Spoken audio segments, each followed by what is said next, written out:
Look, there was this Thai man taking out his water buffalo to graze during the dry season in Thailand, past our monastery.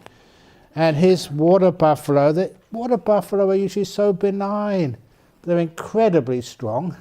And one day, when he was going past our monastery, the water buffalo took fright and started to run away. And this villager decided to try and stop the water buffalo. Who is stronger, a villager or a water buffalo? Water buffalo. So the string which he had around the water buffalo's neck wound around his finger and pulled the top of his finger off. And he came into our monastery because it was right next door, and we saw him with half a finger. He was in shock, so he wasn't really feeling pain yet. We took him to hospital, got him fixed up. And we told people afterwards, so that's a wonderful story. Who's stronger, you or your mind? So if your mind wants to run off, okay, run off. In there, the water buffalo never gets too far. Usually goes maybe 100 meters down the road, and then it stops and you walk slowly after it. So any of you have a husband you want to train?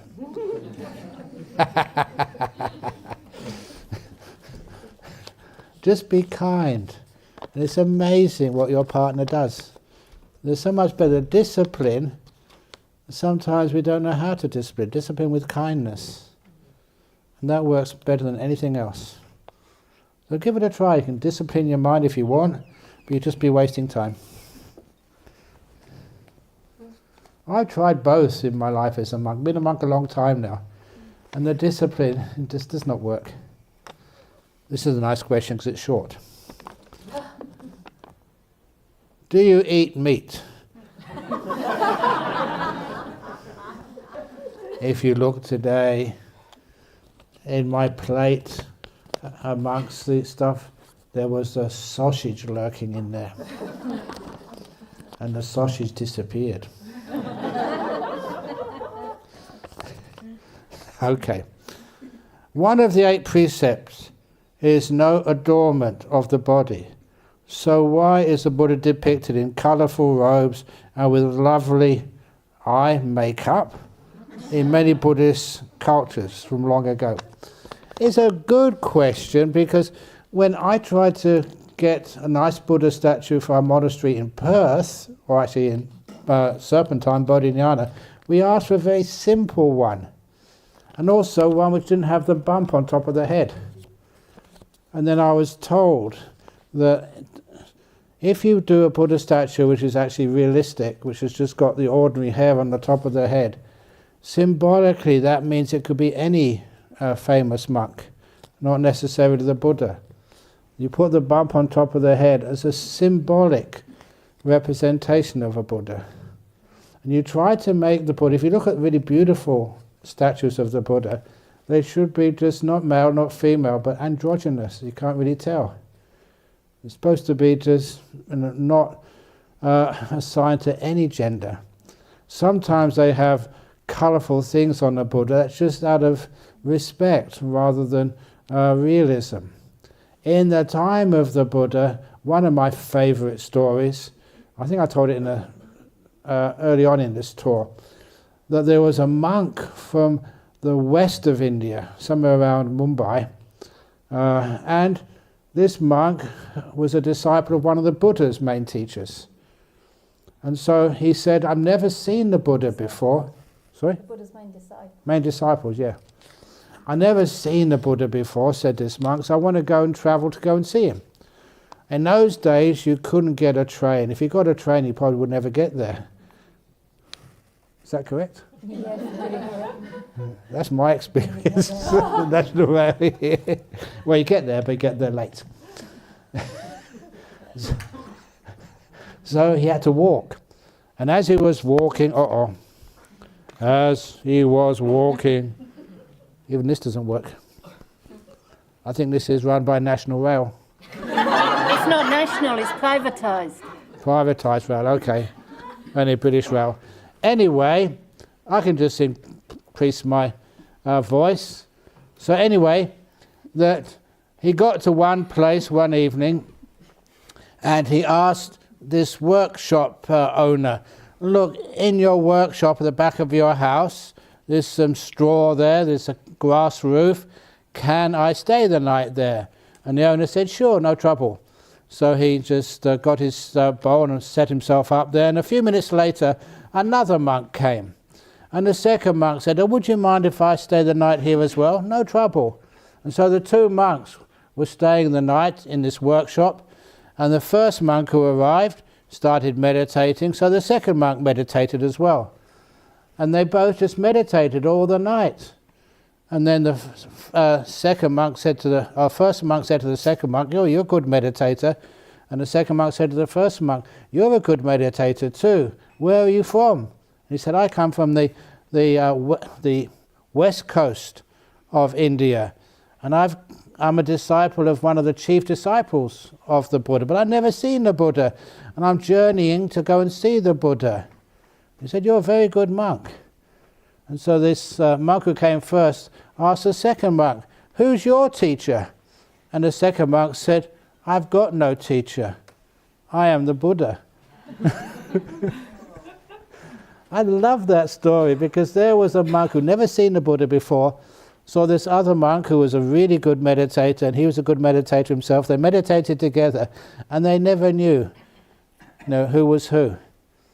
And eventually, the first monk said, oh, please forgive me, that I didn't pay any respect to you at all. Please forgive. He said, no, you're a good meditator, that's enough respect.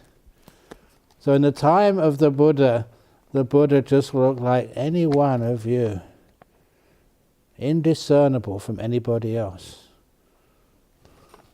I love those sort of stories. So no adornment. Indeed, the Buddha was never adorned with anything, but people like to just exaggerate their teachers and start to adorn them afterwards. How do you keep positive when living with illness and fearing death, even if your illness isn't serious? Oh, that's so easy.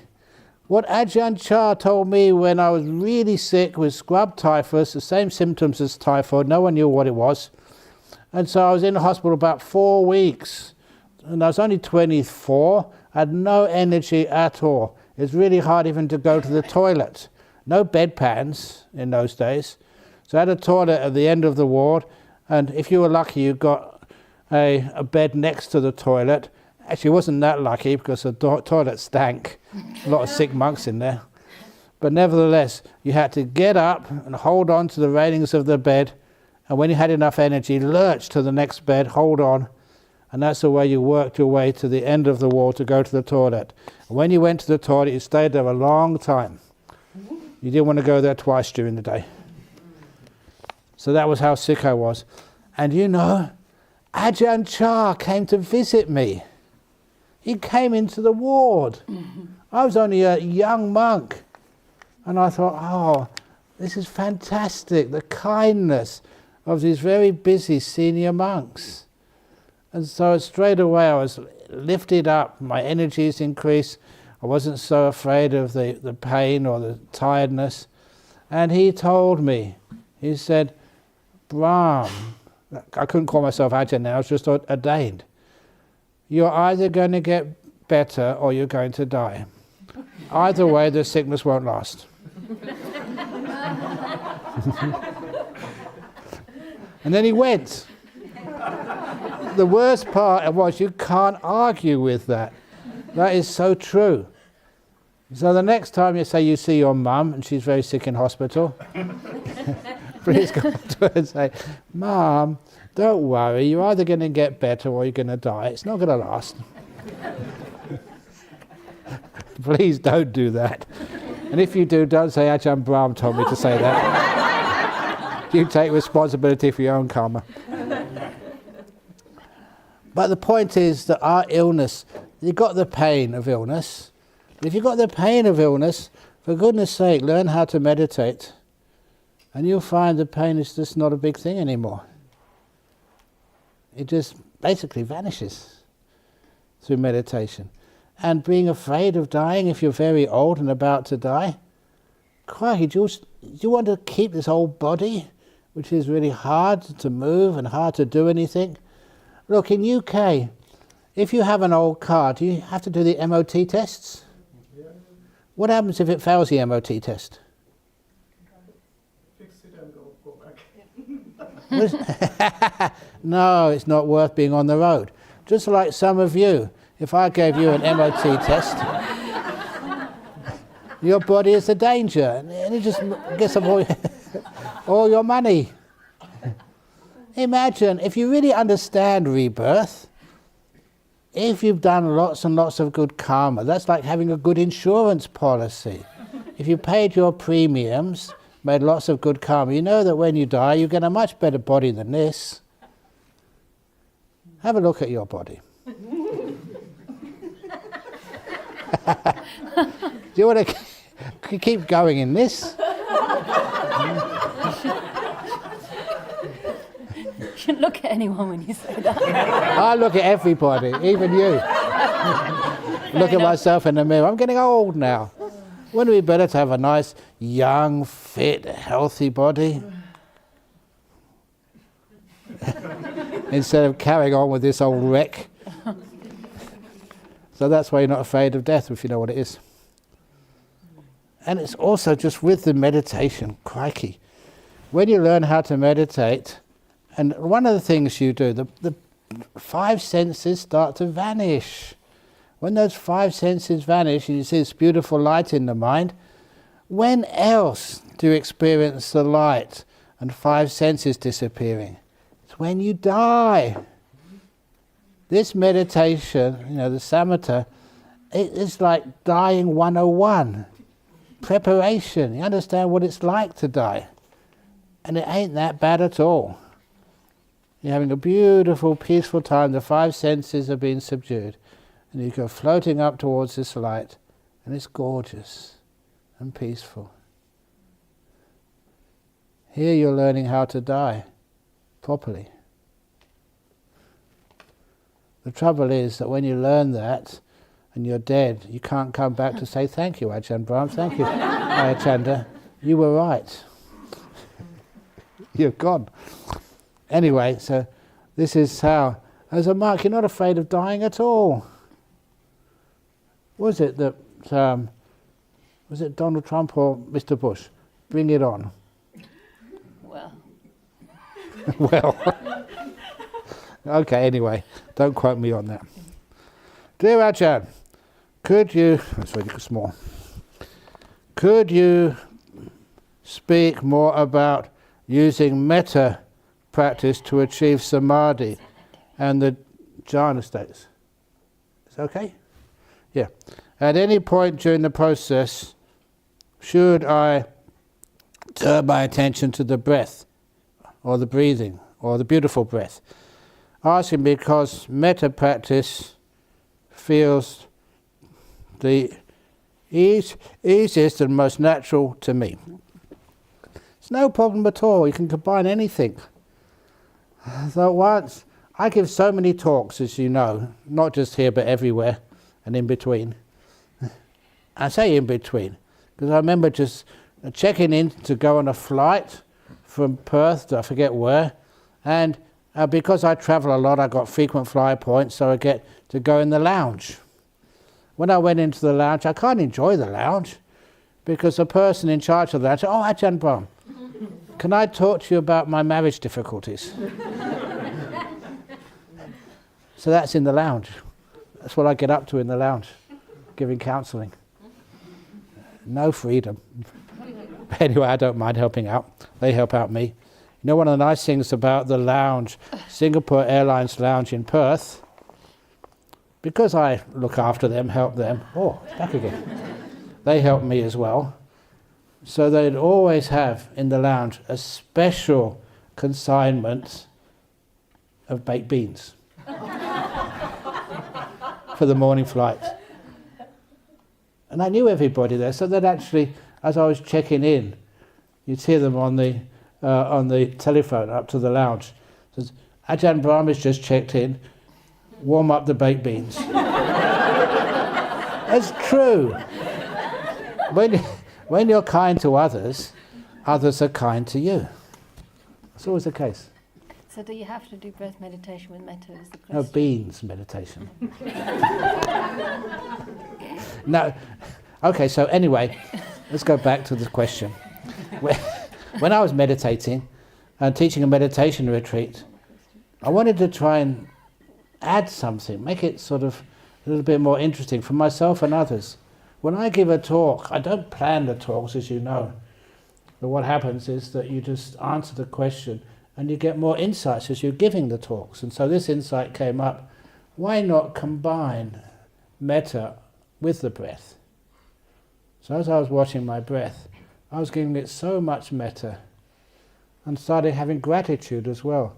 My breath has been looking after me ever since I was born. 72 and a bit years. It's never let me down yet. It's always there for me. And even at night time, or when you're really sick, or you feel you're close to death, it still carries on. I've got so much gratitude and loving kindness towards my breath. Hasn't let me down yet. Because of that, when I was looking at my breath, you see the breath coming in. Ah, you gorgeous breath. I really do have loving kindness towards you. You've looked after me, so I should look after you back. One of my closest friends. As soon as I started doing that, wow, the breath meditation was so easy. It became the beautiful breath automatically. It was so delightful. When you have loving kindness to something, if you have a little kitten or something comes into the room, no one listens to me, they start playing with the little kitten. Because it's easy to have, if you like little kittens or dogs or even babies. I know that even you may be a very well-known public speaker, but somebody brings a baby and they all look at the baby, they don't look at the monks. Because they're cute and they're lovable. So anyhow, so it's so easy to watch the breathing when you have loving kindness. It's wonderful meditation that night. So wonderful that even when I went to bed, this is one of the problems if you have good meditation. Even when I went to bed, go to sleep an hour, 2 hours, and then you had this amazing dream. Beautiful nimittas in the dream. Blissed out while you were dreaming. And you can't sustain the sleep state when you're blissed out. You just wake up and you just sit meditation and bliss out again. What a lovely night. If you really want to have fun and get into your meditation big time, combine loving kindness with the breathing. Full on. Oh, it's gorgeous.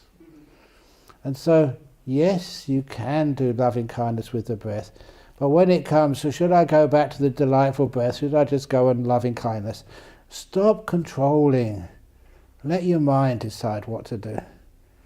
Your mind is always much wiser than you are. I never tell my mind what to do. If you want to watch the breath, fine. If you want to watch the loving kindness, fine. If you want to combine the two, that's fine. That's supposed to be a joke. Fine. Okay, anyway, nevertheless. But Ajahn, I think they were saying, do they have to combine it with the breath? No, they don't. You don't because have they like to do metta. Yeah, if you want to do metta, great. Well, you don't have to do anything. What you do is let go. Don't control. Loving kindness is not what you do. It's what happens when you don't do anything. It's weird I say that, but that's so true. When you really let go, it's like opening the door of your heart to whatever's happening right now with this wonderful sense of joy. It's not what you do. It's just what happens when you're still. You can't avoid it. It's nature. It's a default state of the mind to be kind. You don't cultivate. Well, some people think they're cultivating it. They're just giving up the obstacles to loving kindness. It's the case of why not? Why not be kind? Especially when your sense of self disappears, you don't want to control or don't want anything. So the kindness becomes so easy and natural. I can't see how it doesn't grow. I'm having difficulty in fighting for justice for others and maintaining my inner peace. It could be overwhelming. Any guidance, please?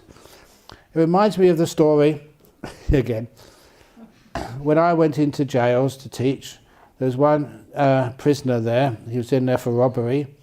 And he said, look, Ajahn Brahm, I know every prisoner in this jail might say this, but this is absolutely true. I respect you, and I wouldn't lie to you. I've been put in jail for a crime I did not commit. I didn't do that robbery, which I was sentenced for. And I know that prisoners in jail, they don't have much opportunity to fight their case. They've been put in jail, they've only got 1 or 2 telephone calls a week or something, and it's so difficult to do anything. They don't have any money or resources. So I thought, I have resources, I can get someone to help. And that's what I was thinking of, someone I can phone as soon as I get out of that jail to help this poor prisoner. He's been sentenced for something he didn't do. But then, he gave me this really cheeky smile. And he said, but, Ajahn Brahm, there are many more robberies I got away with. I guess this is fair. And I always liked that comment. He taught me the law of karma. I'm supposed to be the teacher, but I'm not too proud to learn from others. Sometimes, if you get like a speeding fine, and everyone else has been speeding, but you get the fine, it's unfair, isn't it?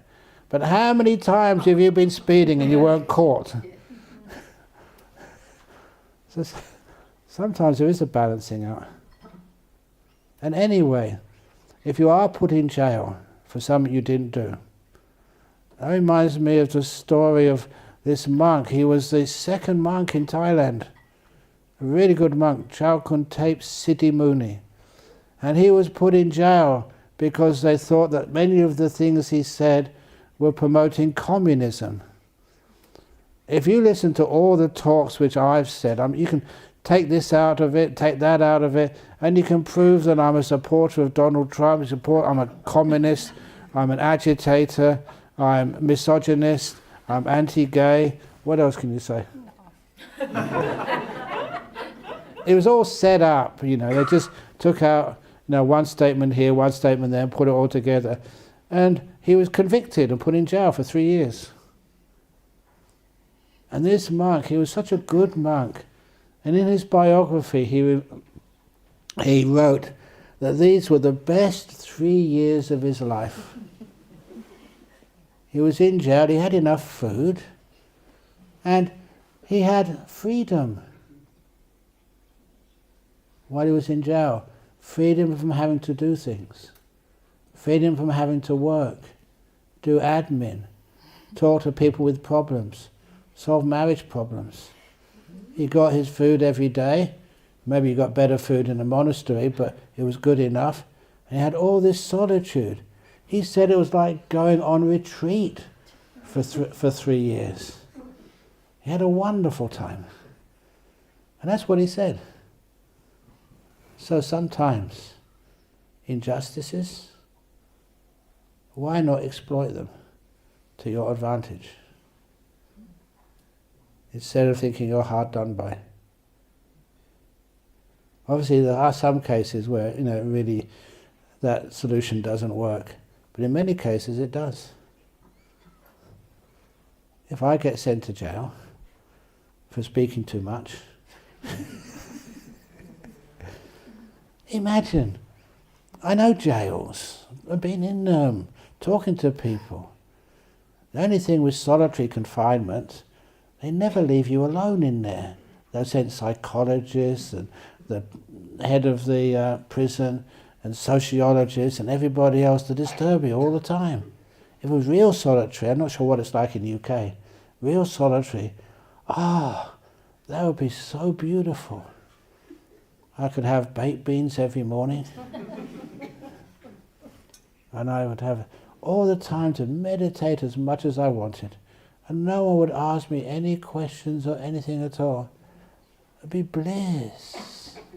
It's quite a lot of questions, Ajahn. Okay. You put me in jail for not answering the questions. But I really like that story that the guy said, in his situation, he found it kind of fair. It's an opportunity for him. I drift off to sleep during meditation. Is that okay? Sure. Because when you go to sleep, you're not breaking any precepts. It's quite safe to go to sleep, especially here. You catch up, you're not going to get sort of hurt or harmed. There was this lady who went to sleep in my centre in Perth of a Friday evening, and she really snored. And because of that, the person next to her woke her up. And then I told that person off. I said, you don't realise who that lady is. She talked to me before the meditation. She was suffering quite intense domestic abuse.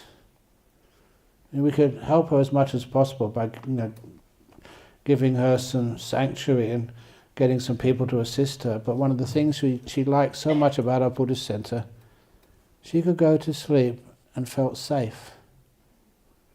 The feeling of safety, like in a Buddhist centre, was so good that she could lay down and fall fast asleep for half an hour, an hour. When I told everybody that, the next time she came, I think someone brought her a pillow or something, so she can have a nice sleep. You know what it's like sometimes, those of you who've experienced domestic abuse, you're afraid. You don't have that sense of security to be able to just shut your eyes and have a peaceful sleep. So in our centre, if any of you suffer domestic abuse, please go to Anukampa and lay down. You won't be bothered, will you? And just have a nice snore. Now that we have DNA testing such as ancestry and 23, what's that?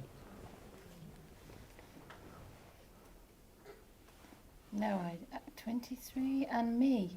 It must be some sort of thing you can do to chase genes. 23andMe, what's that? That's genetic testing. Oh, genetic testing. DNA. DNA testing. What does it say in the end? Well, I think you better, because you got the mic. Okay, that's true.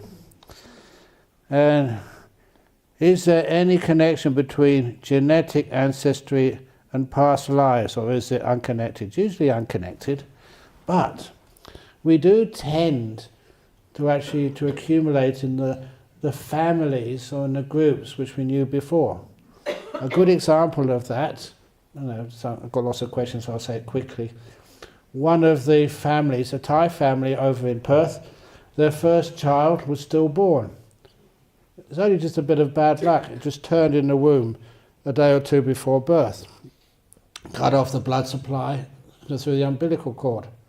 So I was stillborn. I did the funeral service for them. When they were doing the funeral service, they took an ordinary pen and drew a line on the heel. You don't usually get birthmarks on the heel. And this was like this baby boy, Charlie it was called. And then afterwards, it was cremated. And then they had the belief that Charlie was unfortunate, didn't quite make it into life. Just like sometimes you go to the airport to get a flight and you get bumped off. What happens to you if you get bumped off a flight? You get the next one, often upgraded. So, and little Charlie died, was cremated, but she was a healthy young lady, the mother, so she soon got pregnant again, and next time had a child. The doctors really looked after her during her last few days to make sure the same thing never happened again, gave her extra care. And she gave birth to a baby girl called Anne. Remember I said about an upgrade?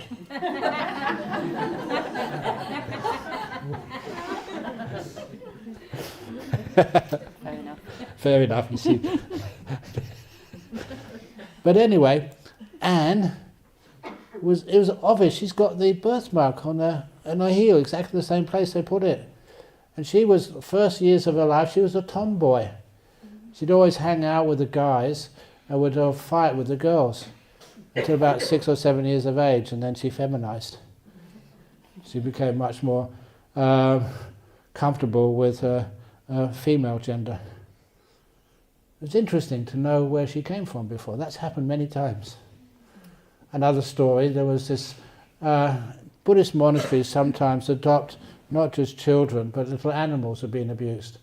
So in this one monastery in the northeast of Thailand, that they adopted this monkey. They found it in... it's a true story. They found it in the market. Somebody bought it and said, look, this poor monkey's been so abused in its life. Can it stay in the monastery? It's a male. I said, yeah, sure. And so it stayed in the monastery. It became just so attached to the human beings. It would always have to have a cup of tea in the afternoon with the monks. This little monkey sipping its tea. Really cute. But then it always was very protective of the monastery. So one day it was chasing a noisy car outside the monastery and got run over.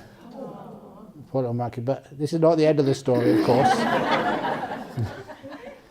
The head monk there was a very good meditator, quite special. And he shouldn't have said this, but he actually was meditating or something, and he saw the stream of consciousness of the monkey go into the village, which supplied the alms food, and enter the tummy of one of the ladies who was pregnant. He shouldn't have said that to people, but he did. And so all the monks go in the village, go in there for alms round every day. So they were just waiting for her to give birth to see how the baby turned out. And I wasn't there when she gave birth, but they all told me that baby was exceptionally hairy. But you feel sorry for that poor kid, because everybody knows, they say you're a little monkey. He was a monkey before. I shouldn't have said that. Anyway. So sometimes you do tend to actually go to a place which is close to you. People who you know, or even families which you know. How does meditate correctly? Is it vipassana or focus metta precepts? How do I meditate correctly? You combine everything. Vipassana is just one part of the meditative practice. Samatha is another important part. Metta is another important part. Keeping your precepts is another important part. How to meditate is using the Eightfold Path. The whole of it. I know that some people want to make a Sevenfold Path. They think, oh my goodness, meditation is a bit too tough. Let's not do a sevenfold, let's do a sixfold path. 5.5. The reason why the Buddha taught the Eightfold Path is because you do need 8 factors. And it comes quite naturally after a while. When you've got mindfulness and kindness, you don't want to break any precepts. You just can't be done. One of our members, I can say this because you don't know him, he became our president of our Buddhist Society in Western Australia. And he's very Australian. He was actually in the Navy before, and I was in the Naval Reserve. And eventually he could remember his past lives. Born in Ireland, and just migrated to Australia in those days to get a life, to get a profession, to get some, because there was no future for him. His mother was in a poor person in Ireland, I forget what she was doing, making flax or something, worked really hard for so little reward. So he went over to Australia and he remembered everything. Not only remembered it, you can check in the library. It was not that long ago. His name's in the library. What he remembered in his past life memories is there. The woman he married, her name is there. The piece of land they got down the south of Western Australia is there. He was granted this land. You can see on the first grant of land, his name is on there, what he remembered. More than that, that he built a stone house. There was no one else to build houses in those days in that place. It was in the 18-somethings.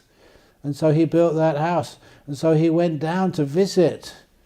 And because he's not sort of a creepy man or a weird man, he was a naval officer. And so the farmer let him in. And they checked. And the farmer said, oh yeah, this is where that house was. And he said, no, it was up on the hill. I built it. And then the farmer got really upset because it was a heritage building. And the farmer was not really allowed to destroy that. But it was too good a place for his farm. So he destroyed it. Everything turned out to be true. He even knows where his grave is. Last time I asked him, he hadn't visited his grave yet. Just checked up online and it's there.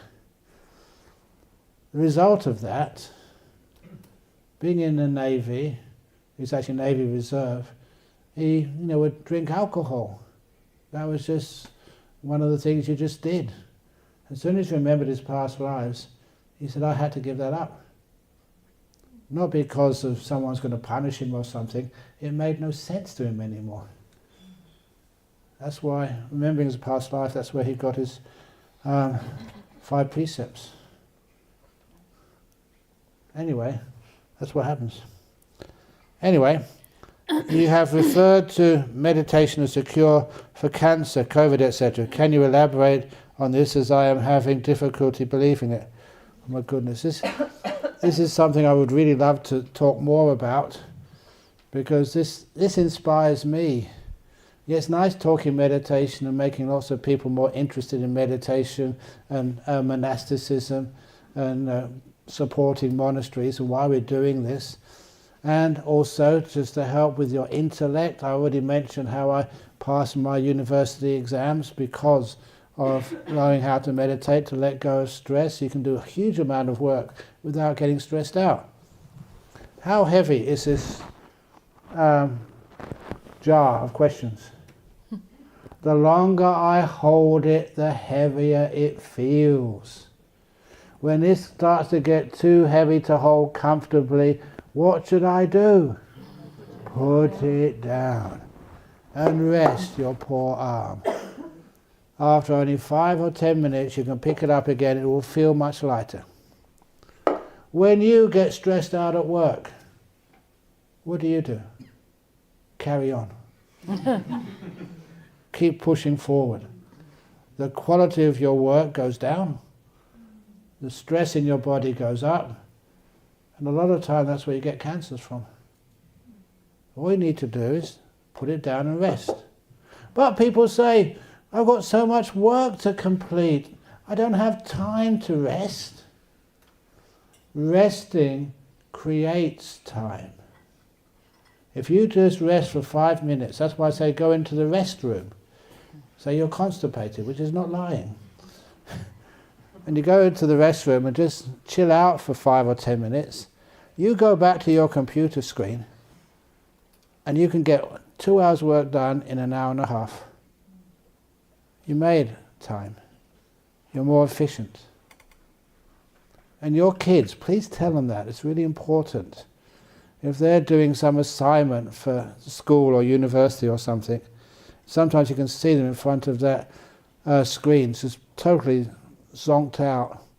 They're not producing anything at all. If they do write a sentence, it's rubbish. Tell them to chill out, relax, rest. Meditation is the most efficient. And after they meditated, then they can just go and write something, and it's beautiful. This is important, so I'm going to go over on this one. You know that that first book which I wrote, The Opening the Door of Your Heart, and how that was written. This lady was having trouble with her relationship with her family or a partner. So she said those stories which I said were so important, it's almost criminal not to write them down and publish them in a book. And I said, I'm too busy. You know what it's like, leading a monastery. How busy are you? Very busy, yeah. So trying to give us extra work is not fair. So anyhow, she said, I got a solution. I will write them, you just check them, and then we can publish them that way. So she gave me 4 or 5 stories which she wrote, you know, what I say, but in her words, and it was so terrible. She was so smart. That's how she got me to write those stories. But honestly, as I wrote them, I was having a personal retreat, and I decided that's the only time I could do anything. And I spent 1 hour every day for 14 days just writing them. I didn't have a computer. just longhand. I still got that original manuscript. I keep it because it inspires me. When you have that manuscript, there's hardly any mistakes in it at all. Maybe one page, a handwritten, maybe one mistake, that's all, but hardly anything. Beautifully written. And I just got somebody just to type it out because it had to be on a computer somewhere. But the original was just so easy. Half the book in 14 days. I took only 1 hour a day. And I took a break and then did another 14 days to finish it off. It was so easy to write. And so easy to find a publisher. Honestly, for that book, that somebody put it on the old CDs.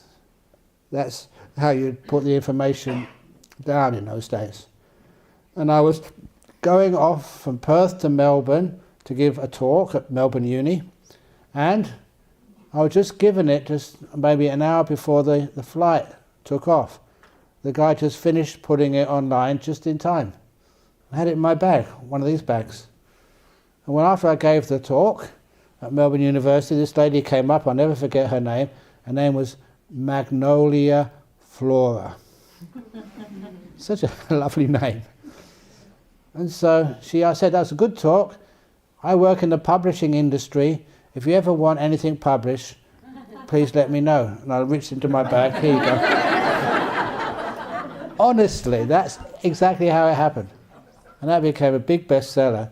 But also, she said to me, because I met her some years ago in Melbourne, she said that shortly after that was published, that she got cancer. And she said she used that book to cure her cancer. She said, it was wonderful, thank you so much. And I said, thank you for sharing it with so many other thousands, millions of people. But how it works, I'm not really sure how, but it does work so many times. It was in one of these retreats in Sydney. There was this guy, he wasn't a Buddhist, but when he was on this retreat, the first evening I got all these questions, the same question, can you please ask people to breathe quietly? He was like that all the time. And then I said, I'm sorry, I should have made the announcement. That gentleman is about in his 40s or early 50s. That gentleman has got this big tumour in his sinus. He's suffering from sinus cancer. His doctors have given up on him. And he's come on a retreat because he thinks that through meditation he can heal the cancer. He wasn't even a Buddhist, but he just heard that rumour, so he decided to join up. He made so much noise for so much time, but when you know where it was coming from, everybody was so kind to him. No more complaints at all. At the end of the retreat, I'll never forget this little moment. I was in the car about to go off to Sydney Airport to get the next flight back to Perth. He came running after me. Stop, Ajahn Brahm. I stopped, and he said, I have to tell you, the last meditation, it's always the last meditation is the best. I don't know why, but always the last. And he said, the last meditation, I was meditating, same old, I heard a pop in my nose. I could breathe through my nose. Only for 1 minute, but this was real. The tumour had shrunk. And that gave me so much inspiration and confidence and happiness. It closed up afterwards, only after 1 minute. And what should I do? I said, carry on, obviously. But honestly, I thought that he left it too late.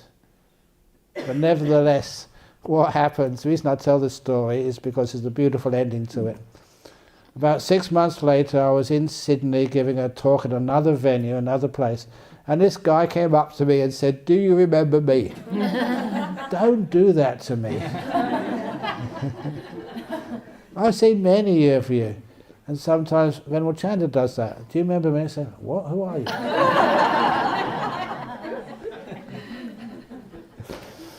No, I don't.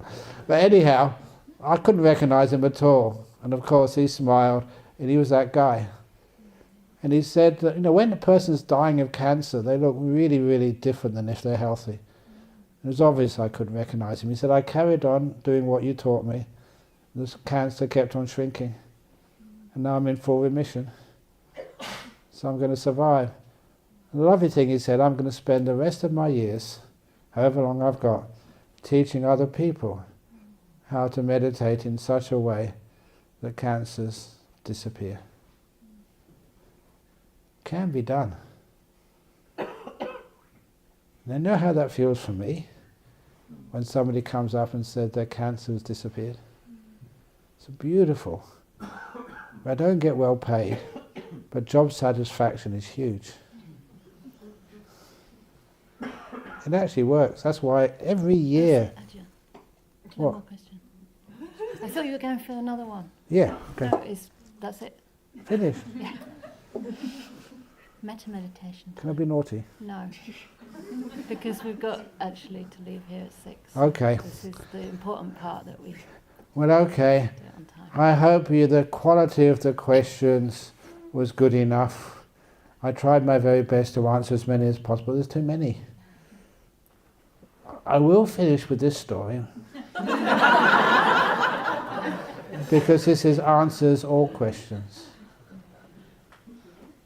As a young monk, of course I had a great teacher with an Ajahn Chah, but I also wanted to check out some questions with other monks as well. And this other monk was called Ajahn Tate.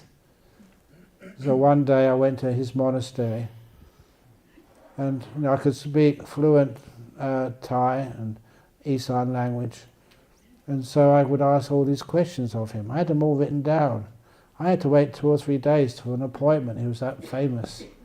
When it was my time to ask my questions, which I'd waited so long for, I went into the room, and his stillness and kindness was so strong. All my questions vanished. They all disappeared. I just sat there, and he asked me any questions, and I said, I always think it's better you answer your own questions. He said, yes.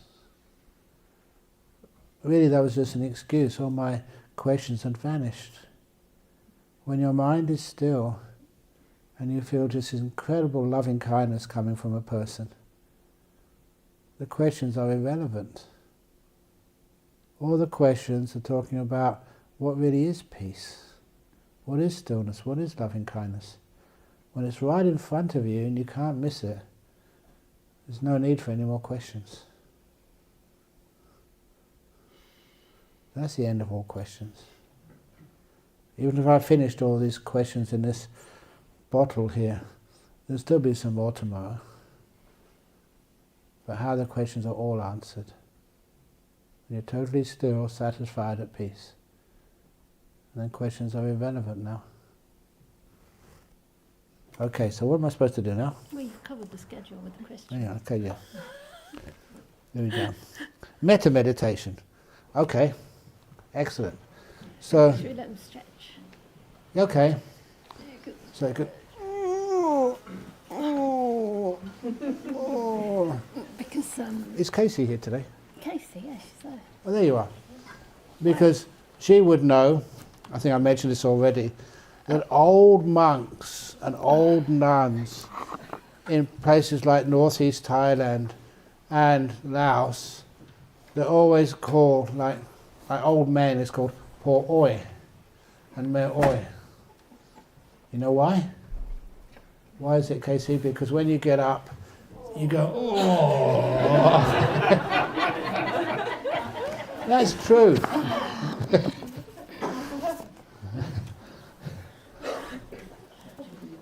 Okay. Those who have to leave, bad luck. We've got the loving kindness. Before the Metta. Long I know, but I have to drive all the way to Liverpool. No, that's not that far. I have to go all the way to Perth. But I don't drive. Okay, have a safe journey. Ta-ra. Let's do a paddling. Okay, put wood in hole.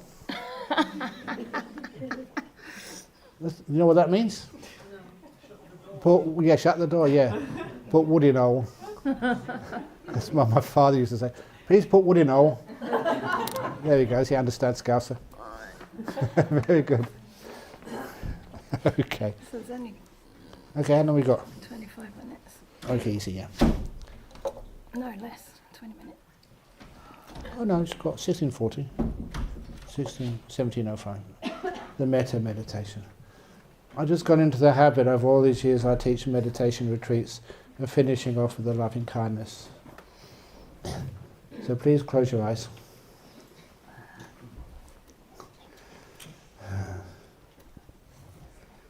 Bring your awareness to your body first of all. Sit as comfortably as you possibly can. It is only 25 minutes, so you don't have to be that concerned with a little bit of uncomfortable position. Just try and make the best you possibly can.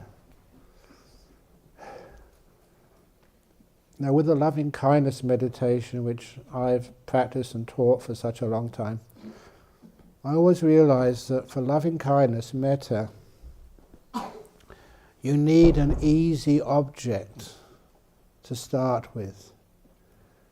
I use the simile of lighting a fire. If you put a lit match against a big wet piece of wood, it will not take the flame. So if you want to have loving kindness, put it first on an easy object. And I use an imaginary object. What I use is a little kitten. If you don't like cats, fine.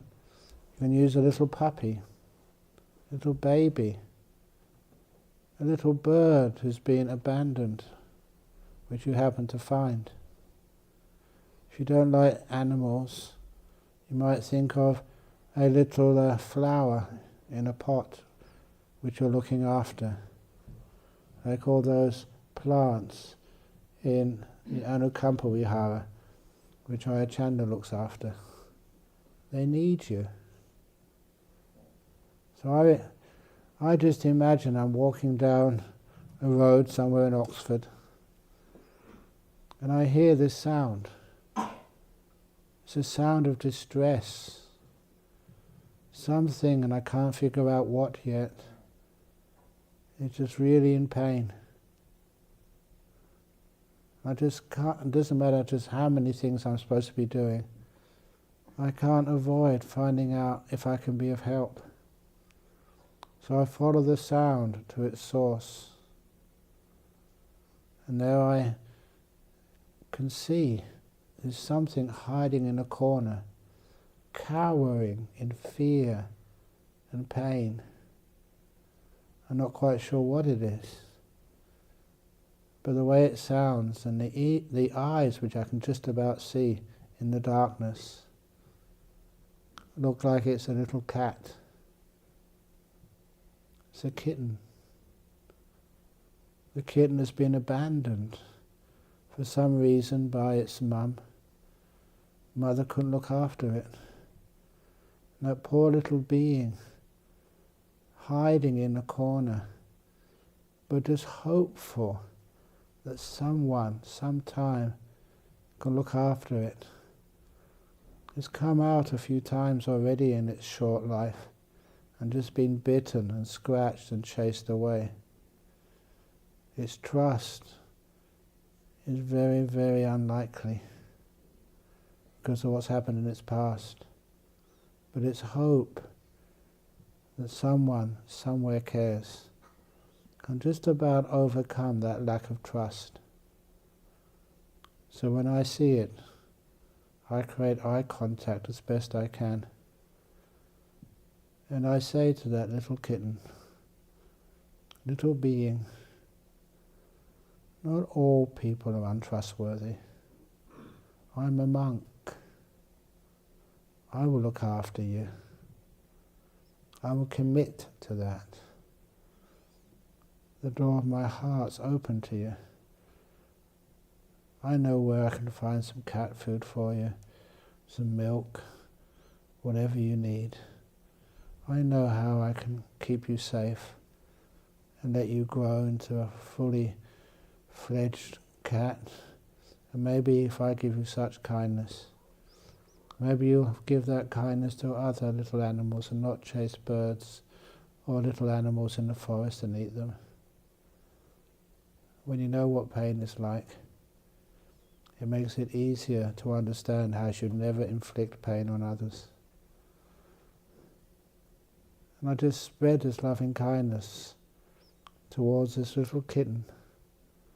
I can see its eyes coming further out from this little corner where it feels safe but so lonely. And as its eyes come closer out, I can see its head. It is a kitten, but its fur is not smooth and clean. It's dirty and got scabs on it. That poor little being has been hurt so badly. Scratched, bitten, chased. It doesn't know why. It's never had a mother to protect it, to teach it, for it to understand how to get on in this world. So I say to that little kitten, I will never harm you. It will be my joy, my privilege to look after you, to care for you, and to see you grow. See you run about and play and be naughty. That's what little beings have to do in their life. Little kitten, may you be healthy. May you be well fed and strong. Be able to defend yourself or run like hell to avoid any problems in the future. Little kitten, I care for you. And as I'm imagining this little kitten, these emotions of care, protection, kindness, they start to get stronger inside of me. And I feel just by my heart region, it's this energy of loving kindness, when I'm spreading it to others, starts to manifest. I can actually feel it, the sensation in the skin above my heart region. I imagine it's like this golden light, this golden rays of light, which are now spreading out towards this imaginary being, my little poor abandoned kitten. You can see that just softens the kitten. Its fear gets way less, and even starts to poke its head further out from the corner. It's beginning to trust me. You don't need to be a monk to read its mind.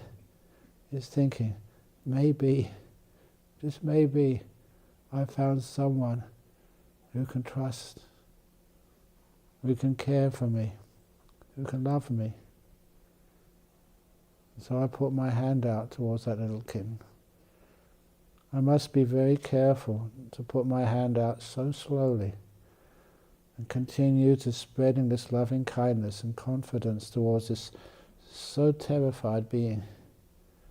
It is scared, but it knows this is the only way it can survive. To chance trusting someone. As I put my hand further out, you can see that little kitten sniffing my fingers. And it allows me to put my hand underneath its belly, so I can lift it out with as much gentleness as I've ever lifted anything in my life. And bring that little thin, just a lump of bones covered with fur, all dirty and scabby.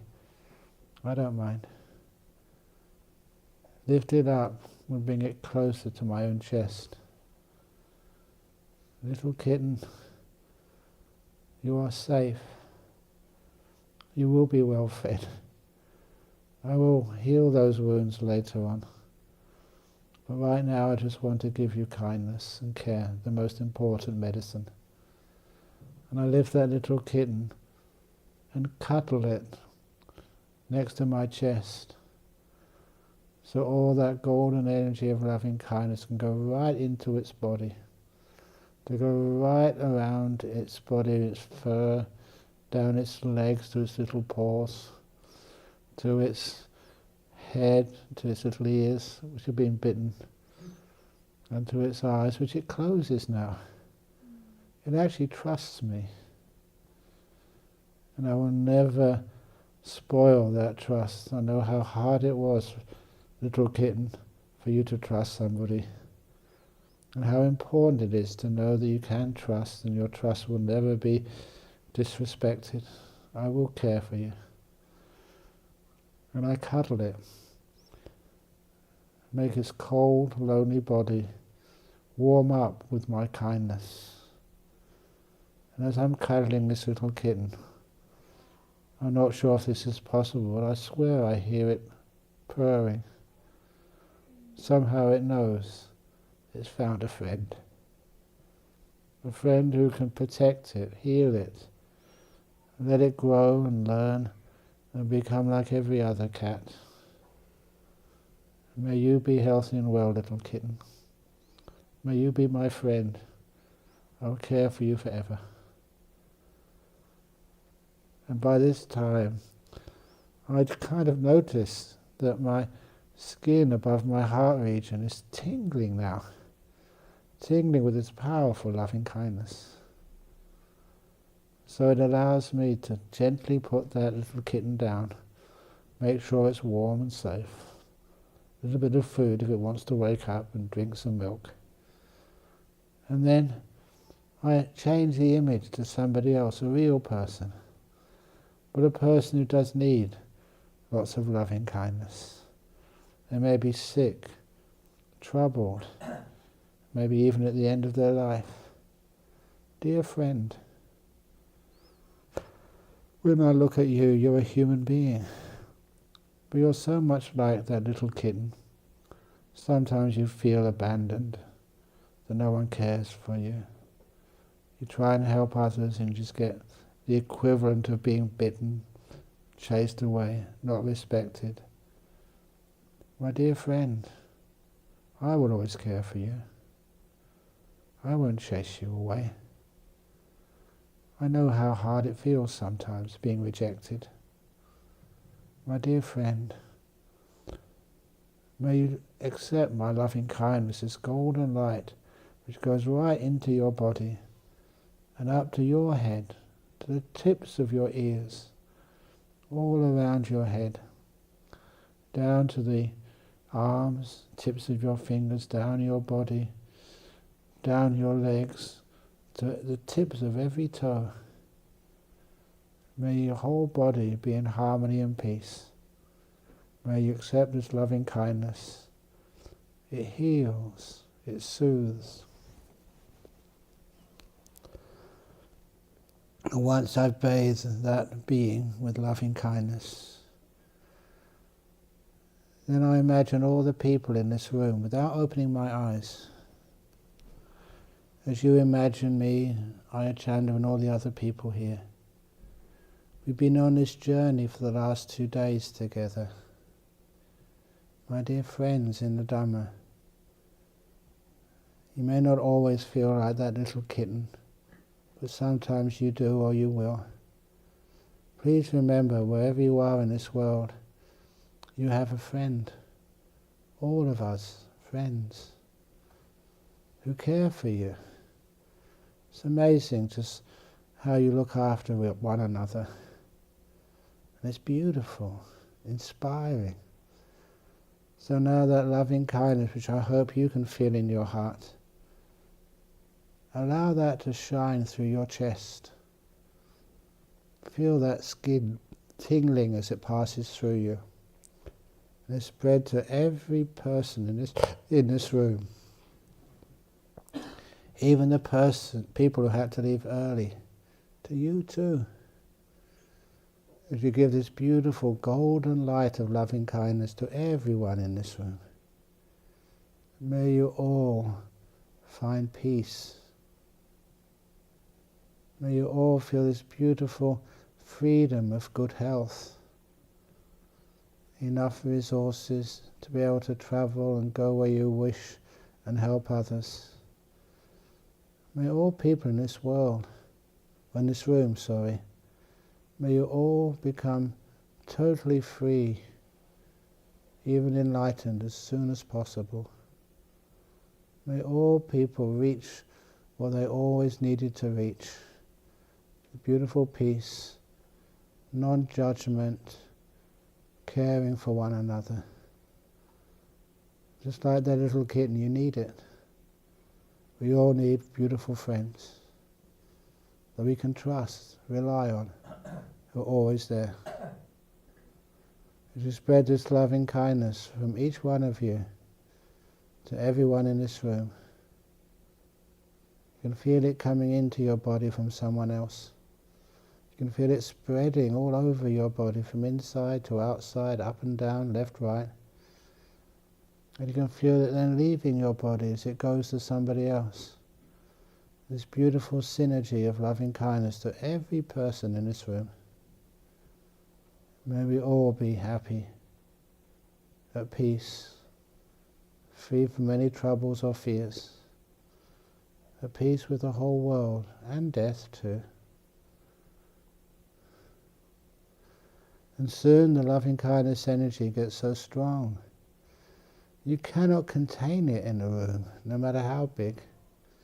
It starts bursting through the windows, through the doors, through the gaps, and starts spreading over this whole hotel. All the people who have served you, cleaned your rooms, put the tea out, taken it away again, put the sandwiches out, fed you, cared for you, answered your questions. May all people in this hotel be happy and well, free from suffering. May they be able to go back to their families this evening afterwards and have a nice, joyful time together, to find happiness in whatever way they wish. And soon this loving kindness, the more you give, the stronger it gets. And it eventually goes all over Ifli. May all beings in this village of Ifli be well and happy. As your light goes into those who are sick, disabled, or having problems in their life, just know that people care about you. That gives you so much more confidence and joy. As this loving kindness gets even stronger, like this golden blanket, which goes further than Ifli, it goes into Oxford, to all those colleges where people are just studying, trying to do something good in their lives, help the world. May all the people in this great city find fulfillment in their work. Any problems they have, may they be surpassed through the confidence you get knowing that you have so many friends, even friends you don't know exist. All the people in the hospitals, in the doctor's surgeries, all the animals which live in houses, animals which fly through the air, animals which crawl in the ground. May all beings in this great city, even the fish in the rivers, may you all be at peace, free of fear, happy and at ease. Whatever you wish for, may that come to you. As this loving kindness gets even stronger and goes across the country to London, to the west, to the south, to the north. Many of these places are places where you live. You've got family, you've got business associates, you even got enemies. Doesn't matter, when this loving kindness is strong, even the enemies receive it. You can't help yourself by giving loving kindness indiscriminately. As they say, just as I mentioned this earlier, just as the tree gives shade even to the people cutting it down, you give loving kindness to everybody indiscriminately, to all those politicians, to all those government servants, to everybody. May all beings in the United Kingdom be united, at least in their care for one another, no matter what race or religion, age, gender or whatever. Please respect one another and then care for one another. And as many of you like me come from lands far overseas, So imagine this loving kindness, this blanket spreading even further, going over the waters. Waters don't separate nations, they connect nations. Over all these oceans and waters, over to the Americas, to Europe, to Africa, over to Asia. So many terrible wars going on in Asia right now.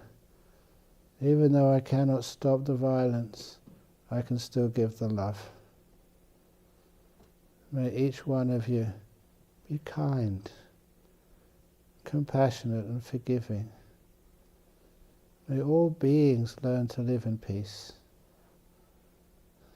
Forgive and be kind. May all the animals in the air, the animals in the ground, everybody, may you all find peace and happiness. As this blanket goes over the whole world, not just healing beings and people, even the nature, the grass, the flowers, everything which lives, may this loving kindness bring these beautiful results. How does that feel? There's one person you've missed out. That's you.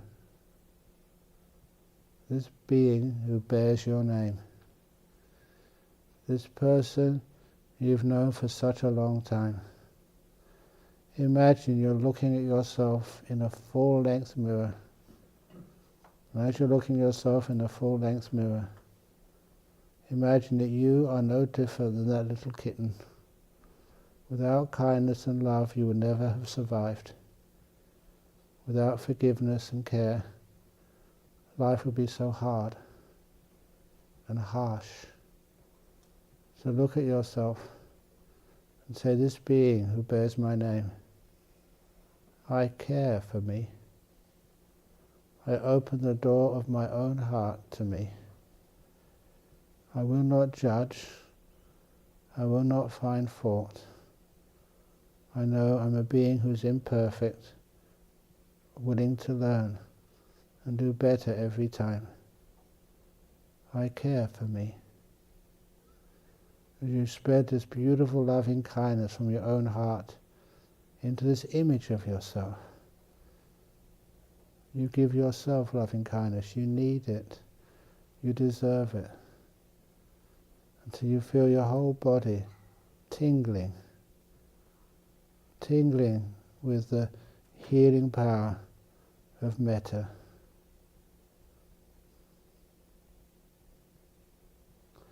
Now, you spread all this loving kindness over the whole world.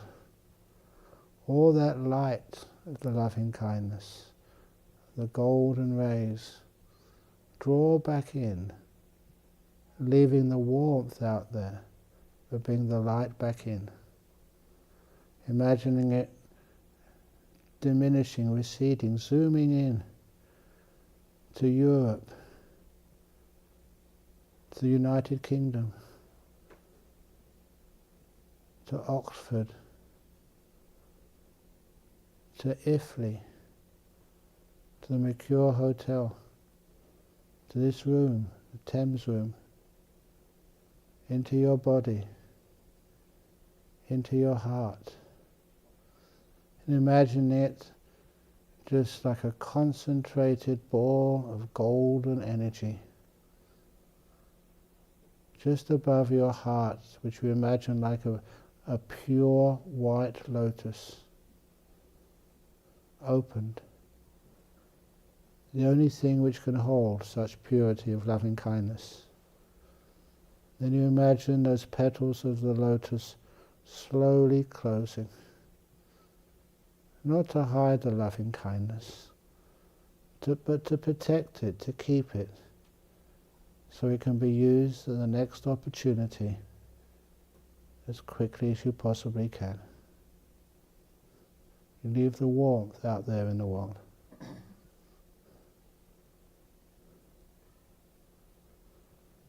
Now you can give the blessing. I don't know if it's the right time, but good enough. Oh, amazing. It is the right time. Wow, I've kept to the schedule for once.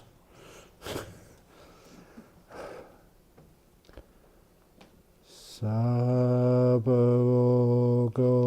vinimuto Sabba santapavajito Sabba veramati gando nibuto chatuang bhava sabitio vivachantu sabbarogo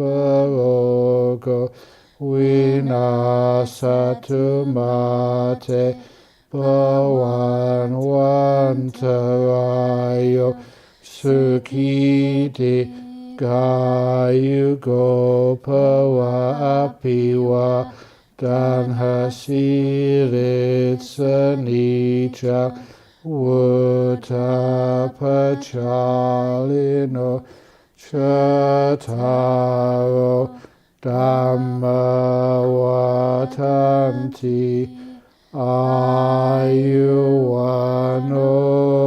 Sukhan Bhalan. For each one of you. Thank you for giving me the privilege to teach. Would you like to carry on, because after the loving kindness meditation I just too high.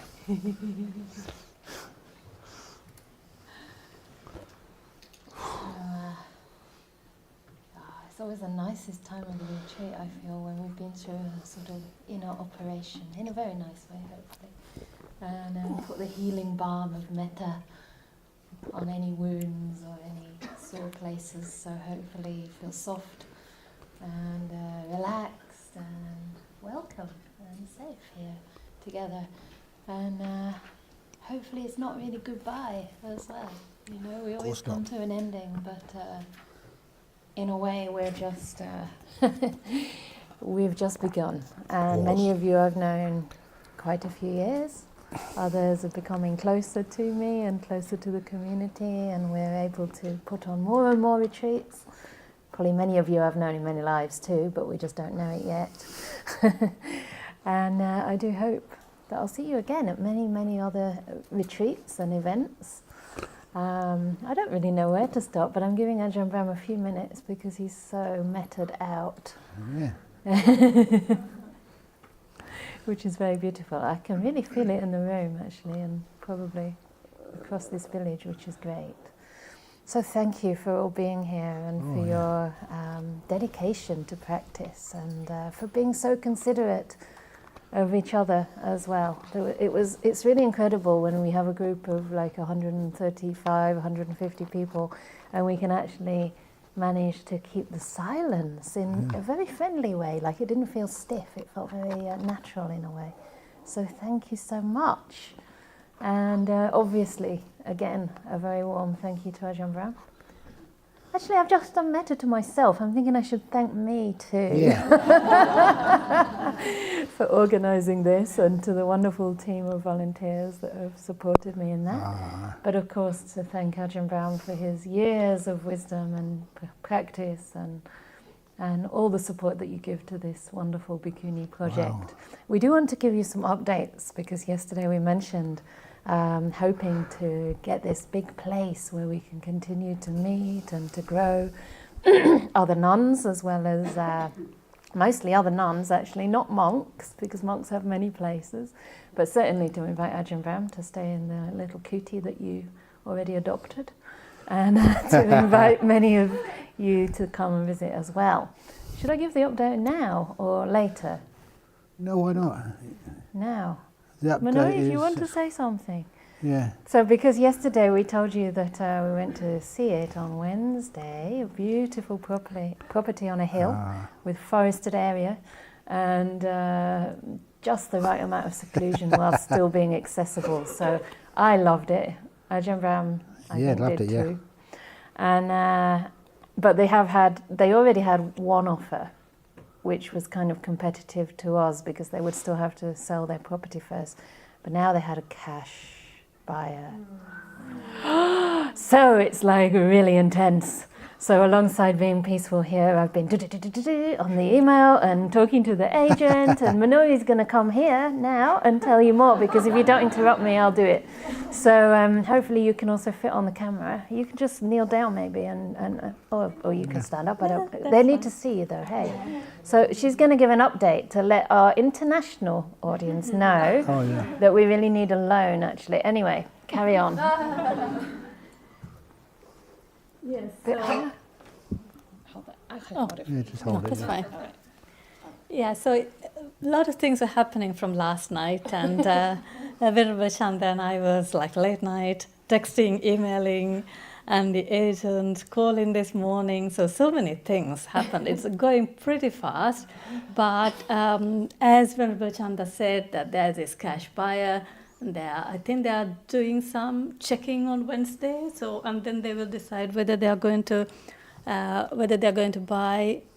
So we need to move pretty fast. So we have some cash in our savings account, thanks to all of our community, but that is not enough.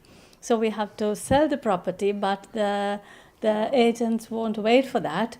So we need to get a short-term loan to pay back after we sell the property.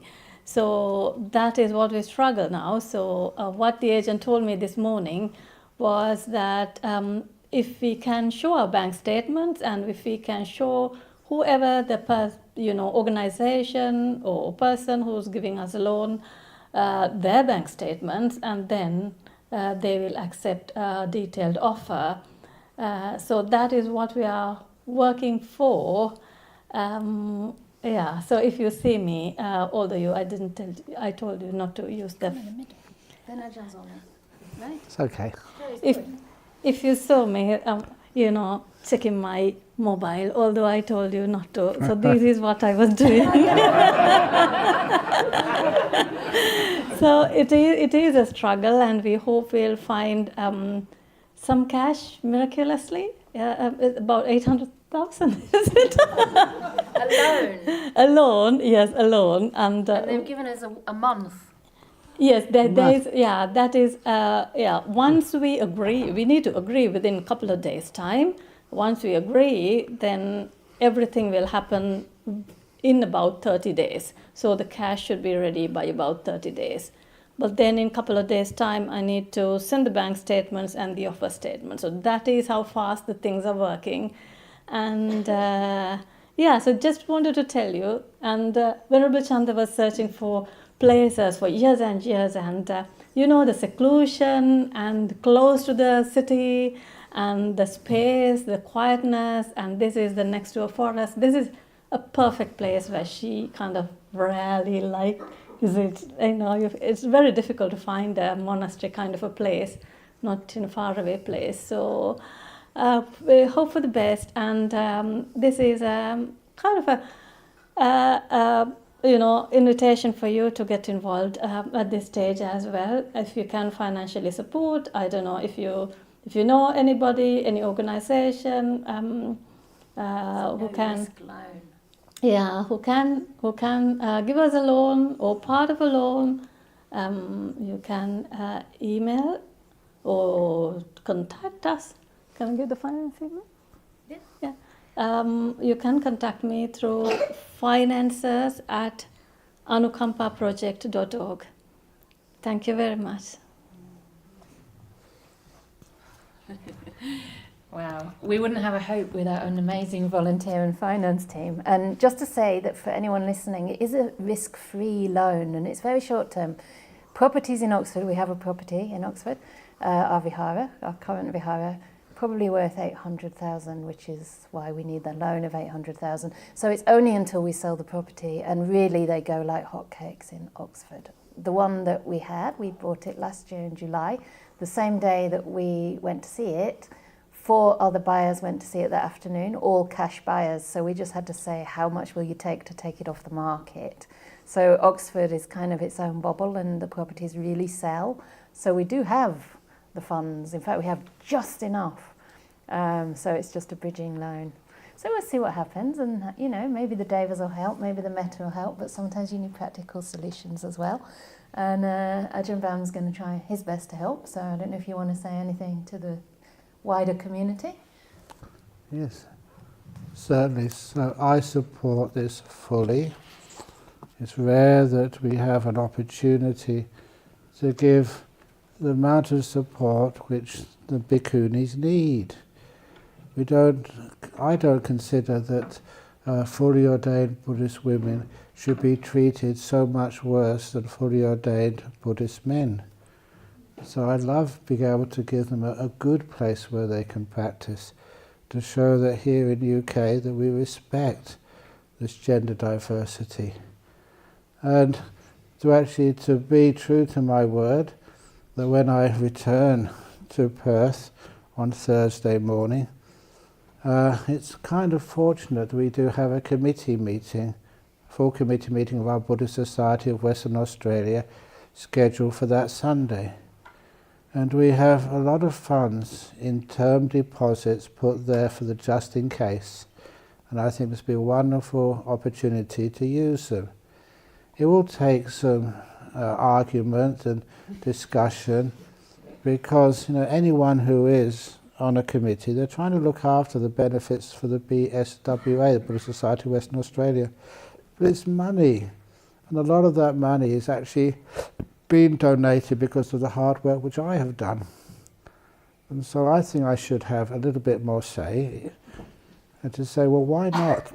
Why not to send over, I don't think I can get the 800,000 total, but 700,000, 750 or whatever. So I'm asking some of you to make up that difference, just as a loan. It's a loan from your own accounts into the to the Anukampa Bhikkhuni project, but it really helps get this beautiful property. I've seen it and it's great, and we have an opportunity, and it'd be so sad to miss that opportunity. I don't have money myself, but I have the opportunity to convince others. Please, don't let this pass. Whatever funds you have. I showed Venerable Chanda this morning the accounts from our monk's account. I think it's all in Aussie dollars, but I think there's about $750,000 in our savings account, another $100,000, which is about £50,000 in our current account. So I said, okay, you have the lot. And what did you say? Well, then the monks won't have any money. Great, then when I go back I can have a rest. We have no projects to do. So honestly, that's how much you give, just a whole lot. However much you have to get something good done. It's only for a couple of months. And then the house will be sold and the money will come back. And you will have a beautiful vihara for women, which you'll be so proud of. And those of you who don't live in Oxford, who live overseas, you still keep coming here. And you can see just by the faith that this is actually how we do things in Buddhism. I always love telling, I'll repeat it again, the story of our Dhammasara nuns monastery. And we were looking for a place. The first thing which happened, put an article in our newsletter, we want to build a nuns monastery, just to let people know. And the next thing, I asked all our community, including the Thais and the Sri Lankans, they were really so for it. And so we started raising some money, hardly anything, about a few $1,000s, maybe about 8,000 or 9,000 or something, until one day this guy came along, and he asked me, he said, I hear you want to build a monastery for women. I said, yes, they haven't got one. It's only fair. And he said that his wife had just given birth to his first child, who happened to be a daughter. And he said, I don't know if my daughter will ever want to be a Buddhist. This guy was Australian, Caucasian. I don't know if my daughter ever wants to be a Buddhist, but I want her to have the opportunity if she so chooses. And he gave me a cheque for 250,000 Aussie dollars. It's the biggest cheque I've ever received. I was shaking. And from that time on, it realized we were serious, we were going to do this. So then we were looking for land, and there's lots of land over in Australia, but finding a suitable plot is hard. And just being driven by some person to see a 30-acre piece of land, and we passed this big sign, 563 acres of perfect solitude. And I said, let's have a look. I said, we can't afford so much. And they said, we can always look. No charge for looking. And it was such a perfect place for a monastery. But it was being sold at auction. And we inquired. The guy said they had an offer of 1 million before. That was way beyond what we could afford. But nevertheless, on auction, who knows what happens. And so we struggled to get a bit here, a bit there, a lot of loans. And eventually we counted up, we could afford 600,000 Aussie dollars. That's all, maximum. And that was loaning from so many other places. And then when we had the auction, our man, Eddie Fernando, he was Singaporean and a Sri Lankan background. And I'll always remember him for this. He bid 600,000, our limit. And I was doing all my meditation to try and lock people's mouths so no one else could help me.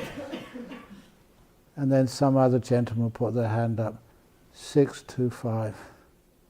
And I thought, oh no, we've lost it. And then Eddie, 650. And our treasurer, I was standing next to him, Ajahn Brahm, stop him, we can't afford this, you can't do this, it's irresponsible, we can't. And I told our treasurer, shut up, have some faith. So we got it for 650. No one else bid anymore. It was tough finding that extra money, but of course you find it. Something beautiful and inspiring. That's the best fundraiser of all. You want it, it's inspiring, and so you find the extra money. And it always works. It's always worked like that. So anyway, to help, for those of you here, I thought these had disappeared. These are these wonderful set of cards. We're going to auction them. I never thought we were going to do this. I didn't either. Yeah, but it's a good idea. So there's... Just to say, can I just say one thing? Go on. These are With the beautiful. mic. Look at the front. Yeah, go on. Oh yeah. Like I don't want to, dismiss anyone who wants to donate £250,000, but but don't think you have to give a lot. So don't be intimidated by the auction. It's a bit of fun. All right. Yeah, whatever. The point is that just give whatever you can, and a bit more. Honestly, I've done that. You'd never regret it. It's a beautiful thing. These are these little cards with some sayings which I have on them. The first one is, how many times should you forgive someone? What's the answer? Always one more time. There's a little kitten on there. So cute. Other ones. The nuns made these, Ajahn. Yeah, I did the quotes. Yeah, but Now the nuns made them. Now is the only time you ever have. These nice little cards. Suffering is asking from the world what it can never give you. Everyone makes mistakes. The wise forgive themselves and learn from their mistakes. Beautiful sayings. These by themselves are worth $1 million. They are. In a way, yeah. If you want a happy life, lower your expectations. Have you got a partner yet? If you're happy with your partner, you've already lowered your expectations. Keep some as a surprise. Okay. Real generosity. What's it gone? Real generosity is giving, expecting nothing back in return. It's beautiful. So if I had £1,000, I would just put it in the box straight away. $1 million, I think you want. Million, yeah. Where I am is where I want to be. This is good enough. These are really good sayings. I don't know who said these, but they're pretty good. Yeah. There's only one mic. Sorry, I'm going to borrow it. Okay, sure. Yeah. They're also made by the nuns in Perth, in that beautiful forest monastery, the Dhammasara nuns, Yeah. for your 70th, I think. Oh, is it? Yeah. Yeah, it was one of your commemorations. Yeah. Oh, there's Venerable Pekka. You might know her. She came to stay with me last Yeah, year. 70th, She's there in yeah. the forest. She's coming again. That's my big news. Venerable Pekka, another bhikkhuni, who I ordained with, who's a very good friend, is coming back to Oxford for another 5 months next year. And also, it would be amazing if she can see this whole property happen, so we can both have a cootie. And they all have beautiful photos from Perth, pretty much from those forest monasteries, and some other ones as well. So anyway, shall we auction the first lot, because we don't have too much longer. It does say, the hotel are going to kick us out. it says for free distribution only. Yeah, but this is for the Dhammasara nuns Okay, that's free. monastery. They don't mind. Okay. Any bids? So there's 4 packets. You do one at a time. Yeah, no, we can do it all together. Oh, We right. start at $1 million. Yeah, but Ajahn, it's 4 different people get it. Yeah, I know, but Yeah. still, All right. all together. Okay. You go for it. You're really good at this. Okay.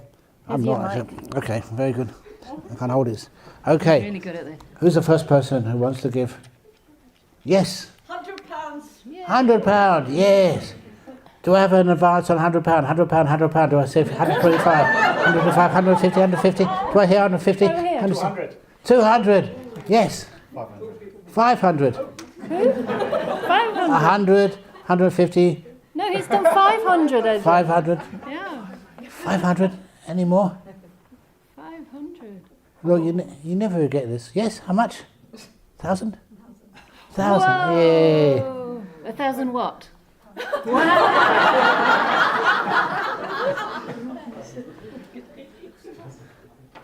1,000 as well. 1,500. Look, honestly, you don't regret this ever, because it's a beautiful thing you've done. It's inspiring other people. Because once you put your hand up and say 1,500 or 1,000, it encourages other people. These cards aren't worth that much. The sayings are, and what they actually go for. A nun's monastery. Something to be proud of. Carry on. Okay, 1,500. Do I? Yes. 1,800. Wow. 1,800. Do I hear 2,000? 2,000? 2,000? Yes, 2,000. Do I hear 2,005? Do I hear 5,000?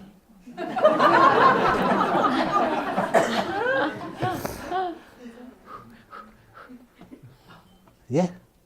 Any more? It's a golden opportunity. There's only 4 of these. Yeah, 4 offers at Yeah. front here. Are we doing one by one? No. Just top 4 offers. Top 4 offers. Yeah. You're still in the top 4. I can't remember, but I can remember. okay. You're the highest. You're, She's you, won 1,800. Yeah. 1,800. And Fif- Darren's. 1,000. 1,500. Oh, You're he's 2,000 done there. 2,000. Oh, Yeah. 2,000. 2,000. Who can beat 2,000? There's not that much difference between 1,800 and 2,100. You can do it together too. You can join together as a team. Any more? It's a wonderful opportunity. This won't come again. Ooh. Yay, well done. Okay. Any more? Going? Go. Close the door. No, it's a So joke. we can't leave until... That's all like very nice. So any more? We have to close this off soon. We have this another painting Well, here. shall we announce the winners then? Yeah. We'll ask the winners first of all. All right, so Madhu 2001. Okay, Madhu, please come up in front of the camera. No, okay.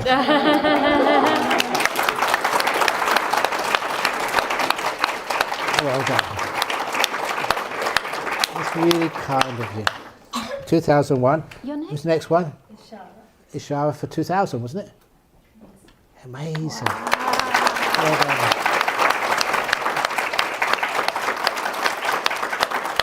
You know, these are a really good investment. Usually you don't get really famous until you die. So once I die, this will be a collector's piece.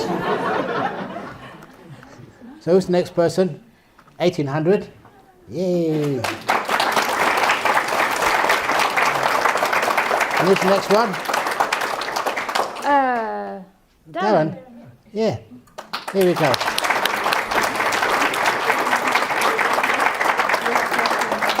Excellent. So even though you bid sort of a certain amount, when you actually pay, you can always pay a bit extra. Next we have this painting here. What is it? What's that? Go and find out. Yeah. From Stephanie. Okay. What's her name? What's your name? This one up here. Whose is this one? Where did this come from? Okay, I'll talk about Okay, yeah. Here we go. Can I have the mic, please? Oh, yeah, sure. You're very comfortable with it. So this is a beautiful watercolour painting by a supporter in Norway called Stephanie Reinhardt, and she's been trying to do these lovely paintings to raise funds for Anukampa. This one she gave me as a gift, but I know she won't mind me doing this because she also has other ones online. So if you don't like this, you can go on Facebook and find her other ones or just send her a message there. Stephanie Reinhardt, R-E-I-N-H-A-R-T.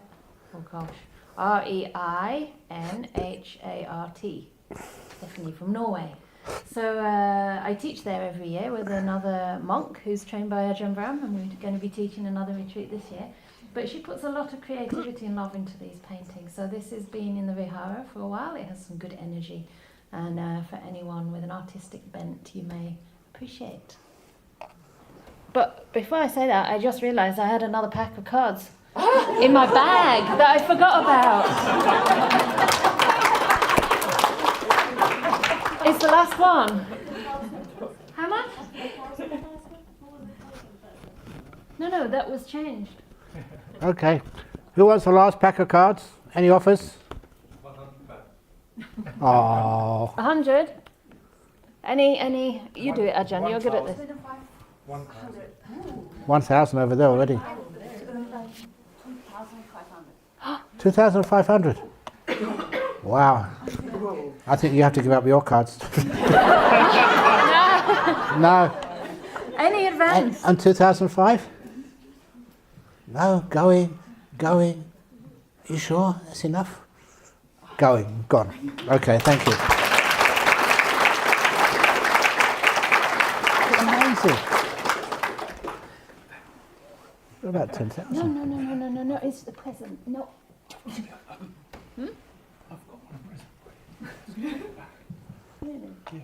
It's another one. Wow. One of the people who auctioned, tell it's one of the people who already Got one, won yeah. it. He's giving it back. Yeah. So they're already for re-auction. It's such a kind act. Does anyone What's watch? this lady's name, first of all? Umit. Okay. Is any? Yeah, very wonderful. Who wants this last This is re-auctioned. re-auctioned? 1,000. 1,000. Trying.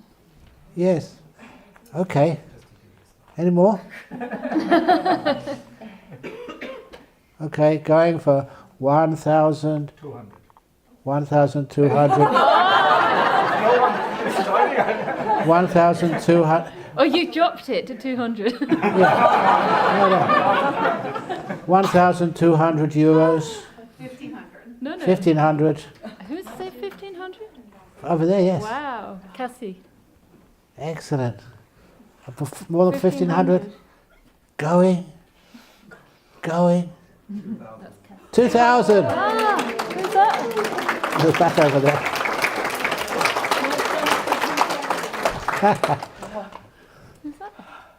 What's your name? Lovro. Excellent. We should have done this years ago.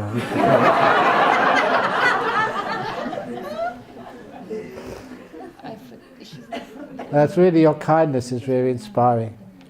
You know, one of the things which Venerable Chandra always needs is to know there is support there. The one at the end. And if you really need it, it comes. When it went, Love Rose, it's over here. Here we go, please. Did she get hers? Did you get someone else? Can Is you that check? it? Okay. Yeah. Can you check your pockets? See if you've got any more in there. Okay, the painting. Here we go. You usually have to go and walk down and show it to everybody. Is it? Me? Yeah, Or go someone on. else? Can you do it? Yeah, come on. No. You got another one? It's a gift. Oh, crikey. It's a gift. I'll give it back. Yeah, you can do that. Okay. This is going to go on a long time. Come on, we will have to get out of the hotel at some Okay. point. So, You auction that one then. did you go on? 1,300. 1,300. Matthias, Going. he deserves this. 1,500 over there. Yeah. Huh? Over there, 1,500? Okay, excellent. No, she already got one. No, I didn't. Okay. Cassie. Cassie, yeah. Oh, she did. No, I don't think so. Oh, we've messed it up. Okay, it doesn't matter. As long as we get the cash. Okay, what's the painting? No, they're silly. Did you get it? Oh, am I coming to get it? They're meant to be Okay, there. please come here. That's good to check. Thank you, Cassie. It's really kind. Cassie. Each one of you, it's actually very beautiful to see, It's your amazing. generosity and your kindness. Amazing. I'm sorry you didn't get one. Oh, you want this? Anyway, So should we do this one now? yeah, go on. All right. Can Painting. someone take it to show around? All right. Show it to Matthias. Yeah. We start? Yeah. 1,400. Wow. 1,400. Very good. The work of art. You know, you can put money in investments, but you can never be as sure that artworks always go up in price. Whoever thought that that little drawing of that lady over in Italy by Leonardo would ever actually be worth so much money? Okay. Any? It's the work of art. Any offers? 2,000. Poor Matthias. 2,500. What you can do, you can always share it. 1 year for Matthias, 1 year for Darren. Now you've got 2,500 so far. Yeah. Any advance on 2,500? Is that P or pound? Pound. Oh, I thought it was P. P is pence. Pence, yeah. 3, No. yeah. 3,000. I know her. Stephanie. You can go on her website instead. Okay, You know 3,000. Stephanie. Any advance on 3?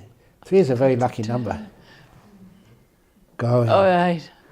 Going. God. Yay!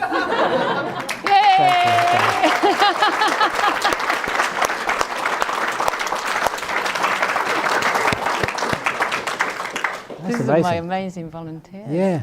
My goodness. You What's the already give total so in the end much. of that? As you have a look, Ajahn, you're the maths person. No, you can count. You're a finance officer. If you can't count, that's a big worry.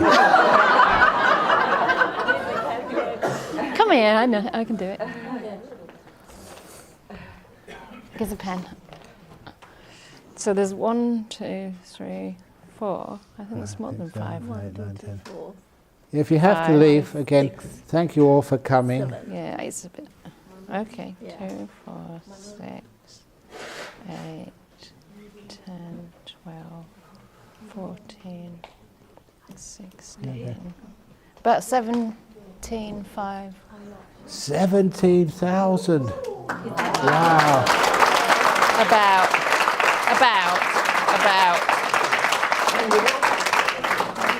Amazing.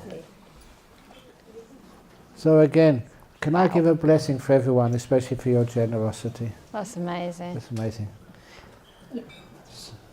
Sabba roga vinimuto, sabba santapa vajito, sabba viramati kanto niputo chatuambava, sabitiyo viva chantu sabba roga vina satumate bhavan vantarayo sukhiti gayugo bhava apiva danhasirisa nicha utapachalino chataro dhamma vatanti ayuvano sukham